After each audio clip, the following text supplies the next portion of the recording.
Welcome to the Pet Biz Podcast. Join us as we showcase and spotlight the remarkable achievements of our featured dog training business today. So leash up your curiosity and tune in so we can see if they are a good fit to help you with your dog training needs. Welcome everybody to the Pet Biz Podcast. I'm Lianne, your host, and I also own Pet Biz Expert, which is a CRM software company for dog trainers. And today we're going to be speaking with a dog trainer in Alaska. So exciting. So we have Robert Forto from Alaska Dog Works, and I'm just so excited to learn more about your business and how you can help the people in your community. So can you tell us a little bit about yourself and how you became a dog trainer and a little bit about Alaska Dog Works? Well, I started dog training in 1994 in Portland, Oregon. I was attending Portland State, and I thought, I want to become a veterinarian back in the day, but I quickly realized I did not want to spend all of my day inside at a vet clinic.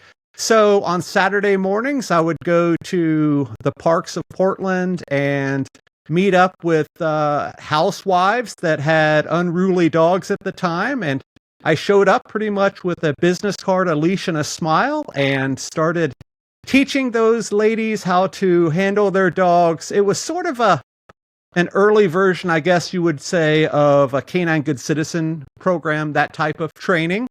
And that led from one thing to another. I went to many training seminars and schools during the next 20 years or so. And then in 1999, I met my soon-to-be now wife, Michelle, and we opened up a dog training center in Denver called Denver Dog Works shortly thereafter. I moved up to Alaska in 2010 to chase that crazy Iditarod dream, which we can talk about in a little while. And we opened up Alaska Dog Works at that point. It's sort of a spin-off of Denver Dog Works, but we do it right here in our home. We live in Willow, Alaska, which is about an hour and a half north of Anchorage. So we're a little cabin in the woods, and we have a program that we call Peak Performance that includes a camp. And the dogs come to us and stay with us. It's sort of like a board and train type deal. And we're moving and shaking all the time. So it's definitely a good time to be a dog trainer, not only elsewhere, but here in Alaska too. That is so exciting. I love that you have the dogs in the Peak Performance program in your home. Yes. So that I think makes people more comfortable. Yes, we found over the years that the best training, at least for our clients, is when we're dealing with everyday behaviors. When we were in Denver, we had the typical kennel setup where we could have 30 dogs and train 30 dogs in 30 days with a bunch of staff and all of that. And it was successful, but it was, a kennel type program, and that has its pluses and minuses. But when we brought them into our home, of course, we are allowed to do things like kitchen work and, manners in the living room while we're watching TV and that sort of thing. And it just really helps our clients deal with those everyday behaviors versus, basic obedience that you would learn in a kennel. That's excellent. That's the home training is what they need. Are there two phases to the Peak Performance where you transfer the leadership role back to the owner? Yes, one of the things that we do a little bit different than your typical board and train, we do several lessons in the beginning. So we'll meet with them 3 times before the camp, and then they stay with us for 2 weeks. And then we do several lessons afterwards. And I think it's that well-rounded program. So lessons before camp, lessons after. It allows them not only to develop that relationship with their dog at the beginning, but also we can really solidify what we need to do during their stay. And then, of course, change that over to them after they go home. That is wonderful. I love that you are meeting with the client and building relationship with the dog before they're just like, where am I? I'm in somebody's home. Like, they'll know you. So that is just such a wonderful transition. What are some kind of things that maybe people could do during those first few lessons to help prepare the dog so that when they do go to your home, it's an easier transition, even more so? Well, we definitely require crate training. That is very important in the process. And a lot of people really struggle with that. Of course, as you know, as a dog trainer, most people think that that is the wrong way to have, a pet dog in the home. So we really stress that crate training going in because they are in our home and we can't have several dogs running around in our house that don't know each other. So they definitely have to know that. And those first few lessons are really just building that foundation or that relationship with their dog. We're working on basic obedience, the typical stuff, sit down, stay, come. And then when they get here, we really focus on those house manners and socialization with other dogs and that sort of stuff to really give them a well-rounded foundation. So when they go home, they're able to do those things that they're looking to do. And we say all the time, we want to train your dog that will be well behaved when grandma comes over or when you go to the farmer's market or anything like that. You want to make sure that you have a well-trained dog. Excellent. Yeah, in crate training, it's so advantageous. Our dogs travel in the crate for safety, just like in the car, how I have my seatbelt on. If you go over to grandma's and you bring your crate, it might give the dog a break instead of grandma feeding them food all day. And just keeping them out of trouble. So crate training is definitely advantageous, and it might help the dog to transition into your house for the peak performance program. So I'm curious, because you're in Alaska, very different from where I've been a dog trainer in California. What kind of breeds do you guys typically see?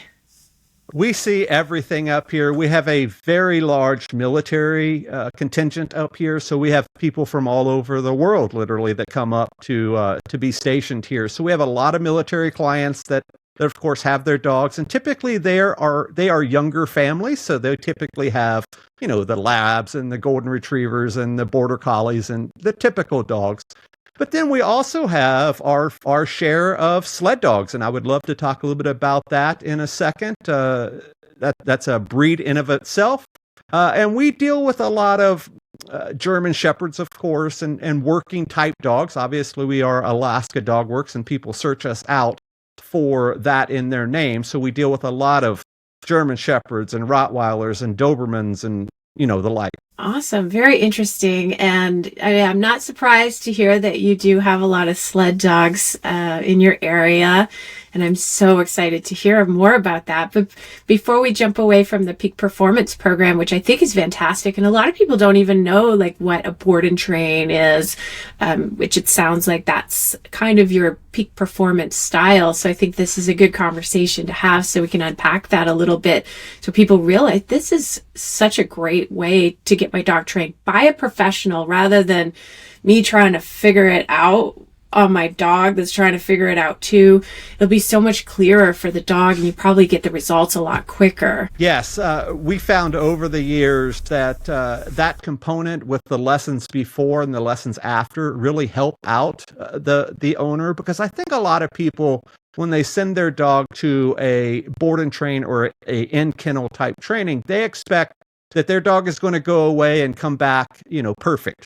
Come back perfectly trained, and they don't have to do any work. And of course, that's obviously not the case. Of course, the dog will listen to us and respond to commands and that sort of thing. But there is so much more to that relationship that you have with your dog that is far beyond what a dog learns in a training program. And it's important for us to coach them along the way to teach them how to develop that relationship and to have a solid conversation with their dog, for sure.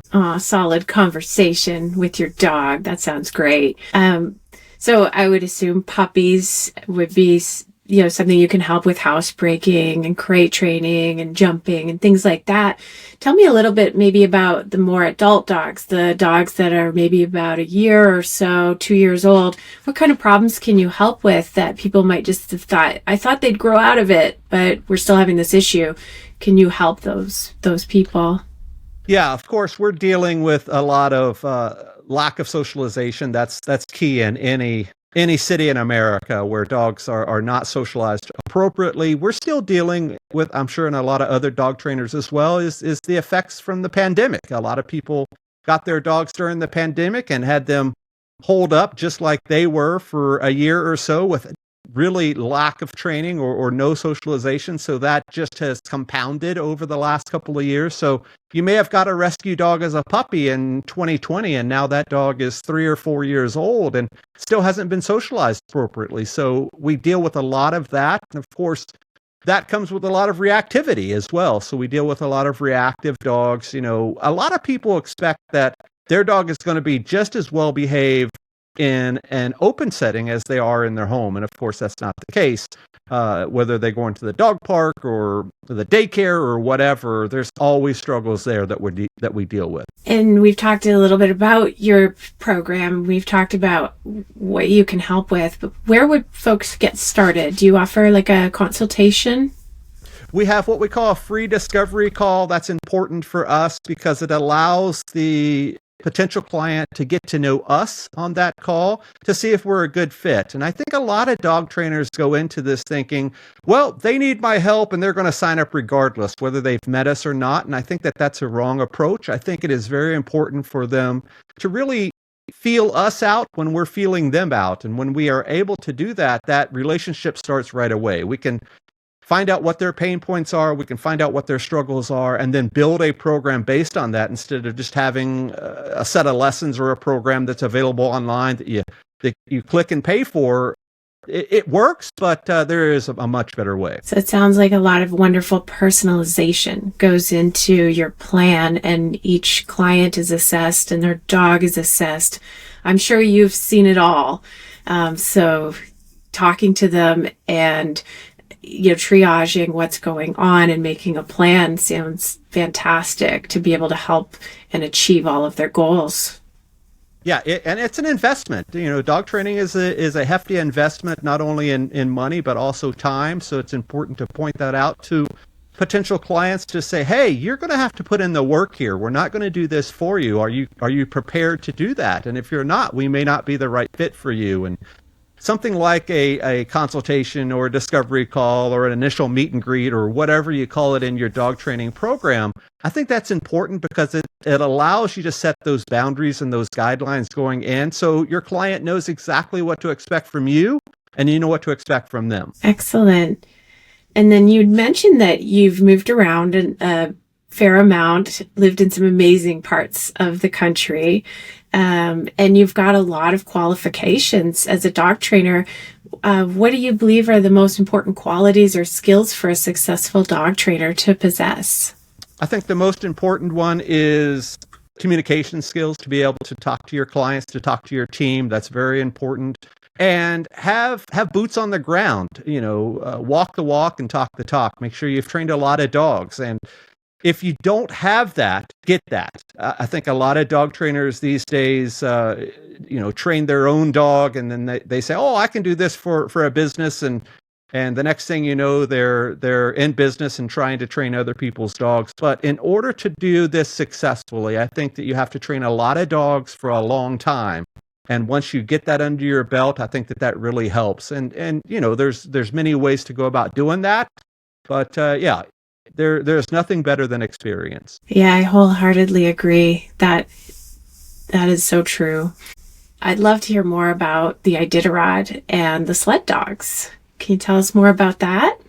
Yeah, that's really been a shift in focus for us. As I mentioned earlier, we had a pretty decently sized business in Denver. That's a couple of million people with a big training facility, and people would come to group classes and the whole 9 yards. And that was very successful for a long time, but we always knew that we wanted to do something more.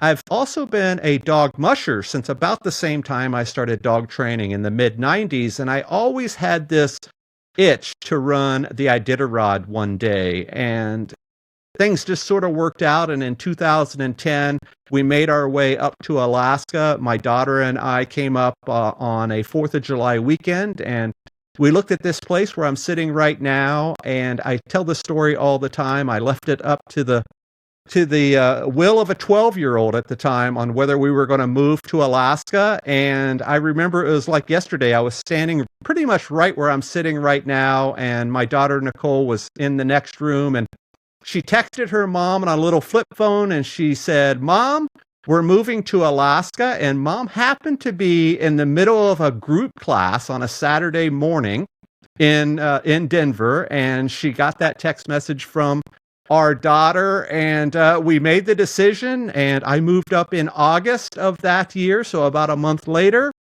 And it took us about a year to get everybody up here, the whole family and the whole 9 yards. We packed up the U-Haul and moved up.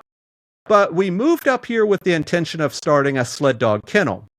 And for folks that are listening that may not be familiar with what that is, think about movies like Balto or Togo or Iron Will or something like that. That's exactly what we do. We have 30 plus dogs in our kennel right now, in our dog yard, which is right here on our same property. And that's pretty much our lifestyle. We live with a pack of sled dogs.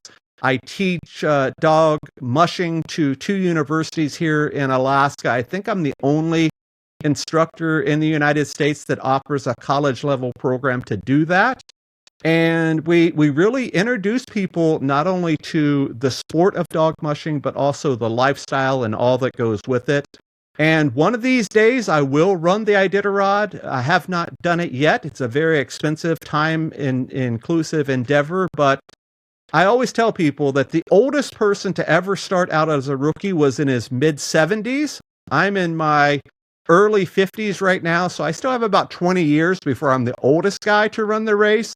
But hopefully, eventually, I will be able to do that and sort of come full circle. Wow, that is so exciting. So exciting. It sounds like a lot of work. I did go dog sledding once. I was in Ontario, Canada, and I signed up, and, the dogs, and they pulled me. It was a lot of work. That was like some running.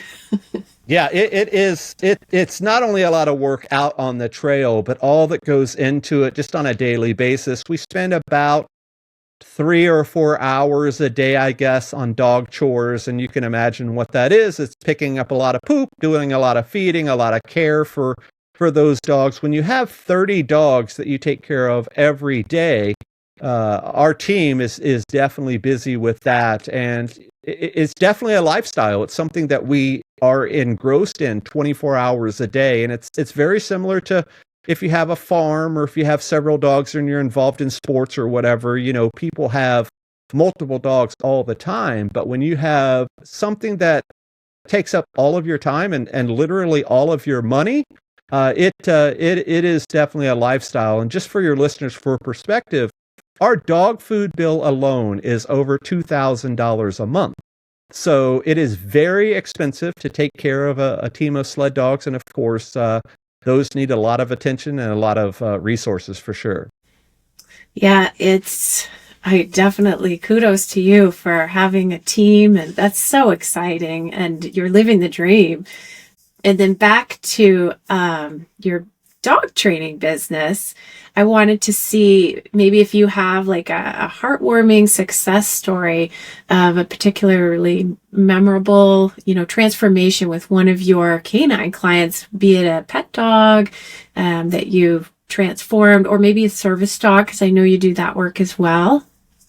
Yeah, when you sent that question over to me this morning, I was thinking about what would be the best story to tell and sort of wrap this all up together. And there was a dog several years ago. His name is Thor, and he is a Labrador Retriever that we trained as a service dog for a gentleman that lives in Sitka, Alaska. And Sitka is down in southeast Alaska, about 700-ish miles or so from us. And he had a service dog before, and that dog aged out, and it was time for a new one. And he called us up and said, "Hey, can you help us out? This is what I do, and this is what I want." He is a very active individual. He has cerebral palsy, and he needed a service dog to help him in his daily activities, the mobility side of things.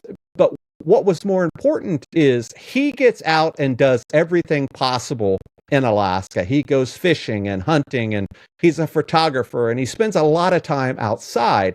So he wanted a dog that was able to do that with him, to be that companion for him. So we trained Thor for him, and it was very successful, and they worked together for several years. And then he called us up and said, "Hey, I'm going to be up in your area. I would love to have the opportunity to ride on a dog sled. I've lived here in Alaska for a long time. I've never had that opportunity. It would be a life-changing event to be able to do that. So he came up one afternoon, and we put him through the paces and, did everything for the teaching side. And we said, okay, Eric, are you ready to go? And often people that go on mushing tours, they're just sitting in the basket. They're sitting in the sled. They're not doing much. They're really just going for a ride. So we got out on the trail 3 or 4 miles from home, and we said, okay, Eric, are you ready to do this? Are you ready to go? And we put the brakes on and set him all up, and he drove the team home. And I tell you what, it was an amazing experience for him. I'm sure it will be something he'll never forget. And it truly was that transformational point of this. He had this dog that he needed to support him and to help him live his life. But he also fulfilled one of those dreams that he had, was to run a team of sled dogs. And I think that is so cool that we're able to provide opportunities like that. In our service dog program, we want to make sure that the dog is not just a utility, not just a tool for them, but allows them to live a more independent life, to be able to do things that they want to do, as in Eric's case, to go out and do the things that he does in Alaska, take photos and hunt and fish and all that.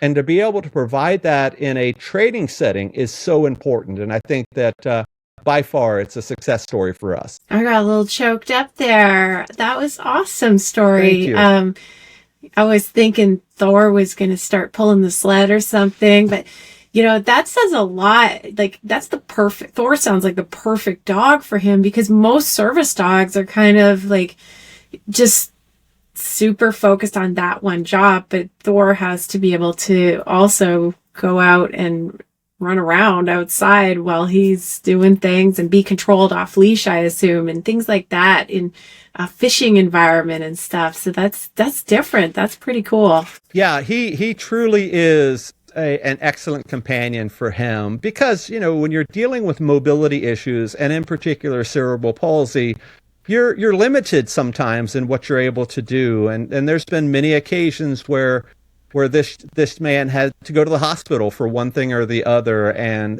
his service dog went with him and was able to be in the room with him during his stay in the hospital. And that's a very important part of training, because when you're training service dogs, you can't train for everything. You can only train for what you're able to do, whether you're going to restaurants or elevators or escalators or, this sort of thing. But you cannot train, per se, for a multi-day hospital visit or something like that. So just having that, it goes all, like I said, it goes all back to that relationship that you have with your dog, and having that developed, I think, is key, and that training just sort of falls in place. And finally, where can our listeners find out more information about your business, and how can they connect with you?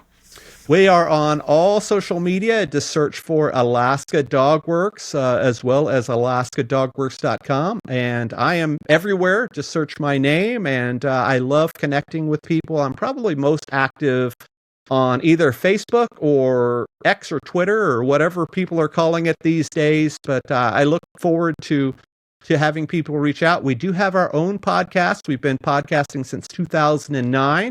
We are Dogworks Radio. I don't think we've ever missed a week. So we have, 1,000 episodes or so of dog training stuff. So definitely reach out to us there.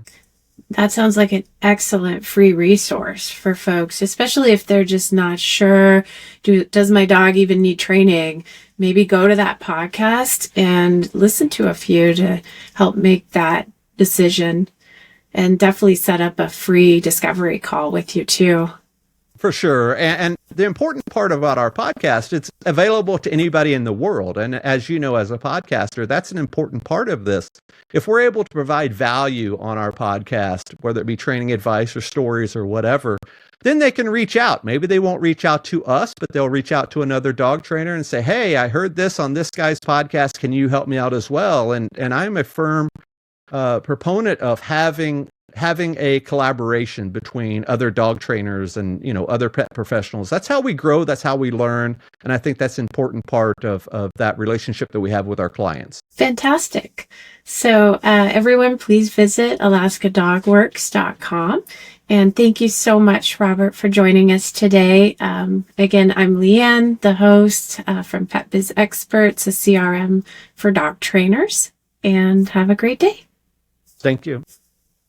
Thanks for tuning in to our Pet Biz podcast. We hope you've enjoyed learning about the incredible accomplishments of our featured dog training business today. Stay tuned for more insightful conversations and inspiring stories. Until our next podcast, bye for now.